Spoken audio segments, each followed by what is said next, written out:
अस्सलामुअलैकुम dear listeners. तो मौसम की तब्दीली और तबीयत की नासाजगी की वजह से बहुत देर बाद वीडियो बनाने का मौका मिला। तो जी मैं लेकर आई हूँ आपके लिए अरवी का बेहतरीन सा सालन, जो कि बग़ैर किसी गोश्त के बनेगा बेहतरीन किस्म का।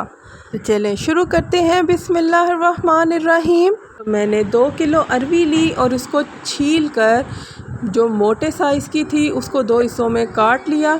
ठीक है, तो अब बारी है इसकी लेस ख़त्म करने की। तो मैंने 3 हैंडफुल जो है वो इसमें आटा जो सिंपल हम घर में इस्तेमाल करते हैं वो डाला और थोड़ा सा पानी का छिड़काव करके इसको बहुत अच्छे तरीके से मसल लिया। और मसलने के बाद मैंने इसको ढक कर आधे घंटे के लिए रख दिया। उसके बाद ये वाला प्रोसेस किया कि मैंने इसको खुले पानी के नीचे रख दिया और बहुत अच्छे तरीके से हिला कर इसको धोया। धोने के बाद मैंने इसका पानी रिमूव कर दिया और फिर दोबारा से मैंने इसको उसी तरह ग्रीन बाउल में डालकर दोबारा से धोया और फिर इसको मैंने बास्केट में डाल दिया, इसका पानी रिमूव कर दिया। ठीक है, इवन आधी लेस तो हमारी यहीं पर ख़त्म हो गई। और ऑयल को मैंने प्री हीट कर लिया था और उसमें मैंने जो थी ये अरवी जब ड्राई हो गई तो वो मैंने इसमें शामिल कर दी और इसको बहुत अच्छे तरीके से फ्राई करेंगे। अब जो बाकी की लेस है अरवी की वो इस पॉइंट पर आकर के बिल्कुल ख़त्म हो जाएगी। और अरवी को मैंने ऑयल में डालने के बाद 5 से 10 मिनट के लिए ढक कर रख दिया था और बीच बीच में मैं इसको हिलाती कि अरवी हमारी बिल्कुल डन हो गई। इसको अब ऑयल में से निकाल लेंगे, सेपरेट कर लेंगे। अरवी तो आपने देख ली थी कि कितने अच्छे तरीके से टेंडर हो गई थी। तो अब हम मसाले की बात कर लेते कि मैंने 3 अदद जो हैं वो बहुत बड़े साइज़ के प्याज लिए। अगर मैं दरमियानी लेती तो 6 अदद लेती। तो मैंने इनको बारीक बारीक स्लाइसिस में कट करके जिसमें मैंने अरवी फ्राई की थी उसमें तो ऑयल बहुत ज़्यादा था, वो ऑयल मैंने निकाल दिया और तकरीबन 4 से 5 सालन वाले चमचे जो हैं वो ऑयल डालकर प्याज को मैं ब्राउन करने रख दी। दूसरी तरफ हम ये 8 से 9 जवे जो हैं वो लहसुन के हैं और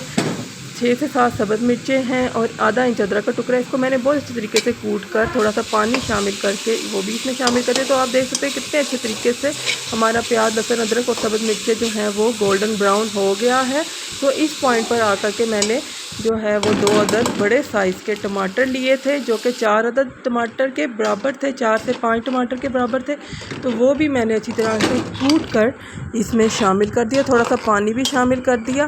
तो अब हम इसका पानी बिल्कुल खुश्क होने का इंतज़ार करेंगे। पानी ऑलमोस्ट खुश्क हो गया है क्योंकि ये खड़ा मसाला लग रहा है तो हमें बिल्कुल स्मूथ ग्रेवी चाहिए। तो हम इसको थोड़ा सा ठंडा करने के बाद ब्लेंडर में डालकर बहुत अच्छे तरीके से ब्लेंड कर लेंगे। दोबारा देखिए ये कितना स्मूथ सा मिक्सचर निकला है। थोड़ा सा पानी जो है वो इसमें हम खंगाल लेंगे जो बाकी नहीं निकलता जग से। और इस पॉइंट पर आकर के जब हमारा आधा पानी खुश्क हो जाएगा इसमें मैंने 1 चाय का चम्मच नमक डाला है और आधा चाय का चम्मच हल्दी डाला है और 1 चुटकी अजवाइन और कलवंजी डाली है और आधा चाय का चम्मच ज़ीरा डाला है और आधा चाय का चम्मच इसमें मैंने चाट मसाला डाला है। ठीक है, तो इस मसाले को बहुत अच्छे तरीके से हिलाने के बाद जब इसमें ऑयल जो है वो थोड़ा थोड़ा सेपरेट होना शुरू हो गया, बबल्स आना शुरू हो गए, तो हमने जो अपनी फ्राई की हुई अरवी थी वो भी इसमें शामिल कर दी। और आप देख सकते हैं कि किस कदर ये यम्मी लग रहा है, बहुत ही ज़बरदस्त सा माशाल्लाह। तो अब मैं इसमें 1 लीटर के करीब पानी शामिल करूंगी और आप देख सकेंगे कि इसकी ग्रेवी अभी से ही कितनी गाढ़ी सी है। अब हम इसको तकरीबन 5 से 6 मिनट के लिए जो है वो पकाएंगे तेज़ आंच पर। लेकिन पहले जैसे ही इस पर उबाल आएगा तो 1 चाय का चम्मच सूखा धनिया पाउडर डालूंगी और 1/4 चाय का चम्मच गरम मसाला पाउडर डालूंगी और हरा धनिया फ्रेश कटा हुआ वो भी इसमें शामिल करूंगी।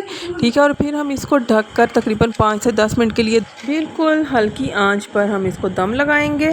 फाइनल लुक देखेंगे कि ये किस कदर बेहतरीन किस्म का बनकर तैयार हुआ है। आप देख सकते हैं कि ये किस कदर डिलीशियस ट्रीमेंडस सा बनकर तैयार हुआ है। तो इस रेसिपी को ज़रूर ट्राई कीजिए। वीडियो को करते हैं लाइक और शेयर, चैनल को करते हैं सब्सक्राइब। अपना बहुत ख्याल रखिए। फ़ी अमान अल्लाह। अस्सलाम वालेकुम।